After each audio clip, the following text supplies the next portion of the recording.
রহমপুর জঙ্গলে অনেক পশু পাখির মধ্যে কাক ও হরিণ ছিল খুব ঘনিষ্ঠ বন্ধু। তারা একসাথে ঘুরে বেড়াতো, যখন যা ইচ্ছা হতো দুজনে খেত। এভাবেই তারা আনন্দে দিন কাটাতো। একদিন তারা যখন দুইজনে ঘুরতে বের হলো, তখন এক পাজি শিয়ালের নজর পড়ল হরিণের উপর। যে কোনোভাবে এই হরিণকে খেতেই হবে। একটা রাস্তা তো বের করতেই হবে।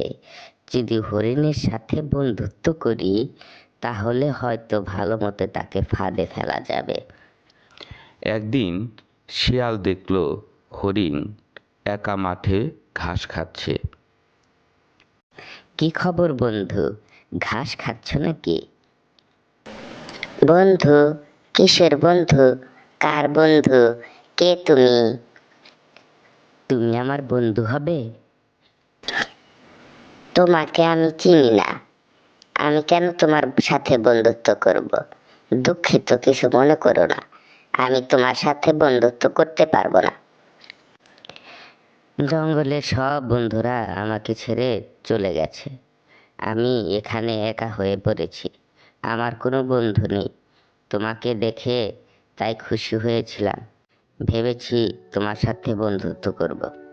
শিয়ালের এমন দুঃখভরা কথা শুনে হরিণের মন গলে গেল, আর সে তার সাথে বন্ধুত্ব করল। ওই দিন থেকে তারা বনে একসাথে ঘুরে বেড়ায়।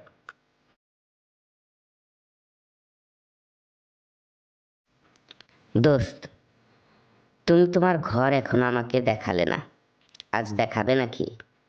হ্যাঁ, চলো যাই দোস্ত। কাক দূর থেকে হরিণ ও শিয়ালকে আসতে দেখে।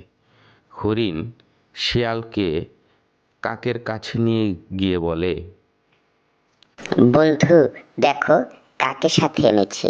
শিয়াল আমার বন্ধু, ও খুব ভালো। এসো, আমরা তিনজনে বন্ধু হয়ে যাই। বন্ধু?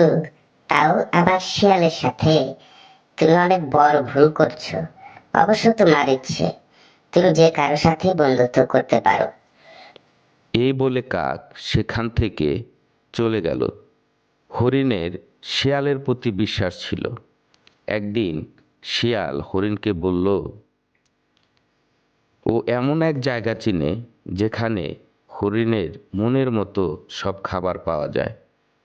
পরের দিন শিয়াল হরিণকে এক খেতে নিয়ে গেল।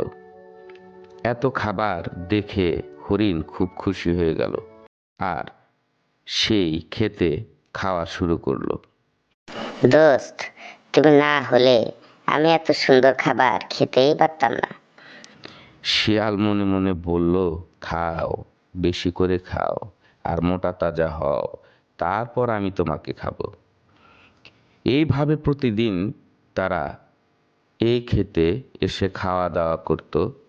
একদিন জমির মালিক বুঝতে পারল তার ফসল কেউ নষ্ট করছে। সে ধরার জন্য খেতে ফাঁদ পেতে রাখল। পরের দিন যখন শিয়াল আর হরিণ আবার সেই খেতে আসলো, তখন হরিণ সেই ফাঁদে আটকা পড়ল। তাই দেখে শিয়াল সেখান থেকে সরে পড়ল। হরিণ সাহায্যের জন্য চিৎকার করলো, কিন্তু দেখলো সেখানে শিয়াল নেই। তখন হরিণের কাকের কথা মনে হলো। কিছুক্ষণ পরে কাকের কানে হরিণের চিৎকার গিয়ে পৌঁছালো।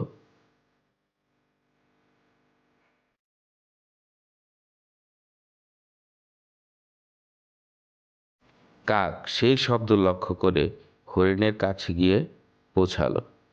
দোস্ত, আমাকে সাহায্য করো। যদি তুমি আমার কথা শুনতে, তাহলে এমন পরিস্থিতি হতো না। ঠিক আছে, যা হবার হয়েছে। এখন তুমি মরার মতো পড়ে থাকো, আর আমি তোমার পা ঠোকরাতে থাকি।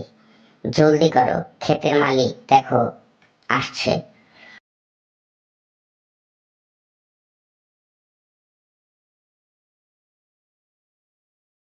হরিণ মরার মতো পড়ে রইল, আর কাক হরিণের পায়ে ঠোকরাচ্ছে।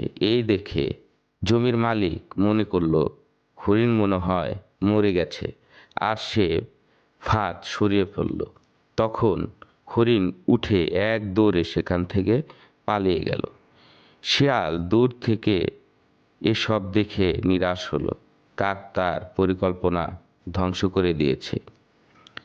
কাক আর হরিণ দুজনেই আবার একসাথে চলতে শুরু করলো। কাক হরিণকে বলল, শিয়ালকে শিক্ষা দিতে হবে ওর বুদ্ধি দিয়ে, এভাবে ছেড়ে দেওয়া যায় না। ওরা দুইজনে গেল শিয়ালের গুহার সামনে।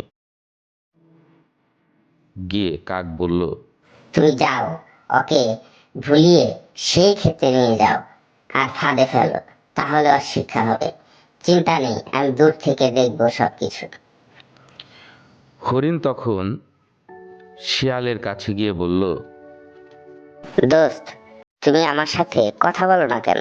জানো, ওই দিন আমি ওই ক্ষেতে ফাঁদে আটকা পড়েছিলাম। কপাল ভালো তাই ছাড়া পেয়েছি। কি বলছো? আমি তো কিছুই জানি না। তখন আমি পানি খেতে গিয়েছিলাম, এসে দেখি তুমি নেই। আমি ভেবেছি তুমি খেয়ে চলে গেছো।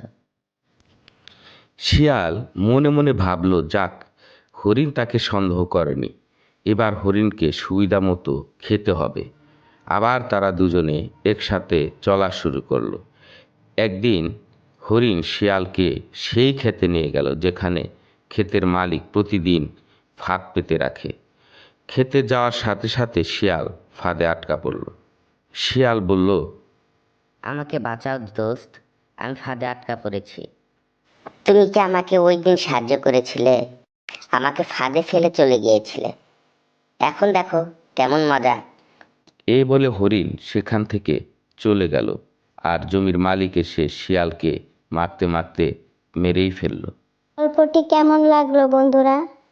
গল্পটি যদি ভালো লেগে থাকে অবশ্যই ভিডিওতে একটা লাইক দিয়ে দিবেন। সেই সাথে নতুন নতুন গল্প পেতে চ্যানেলটি সাবস্ক্রাইব করে রাখবেন।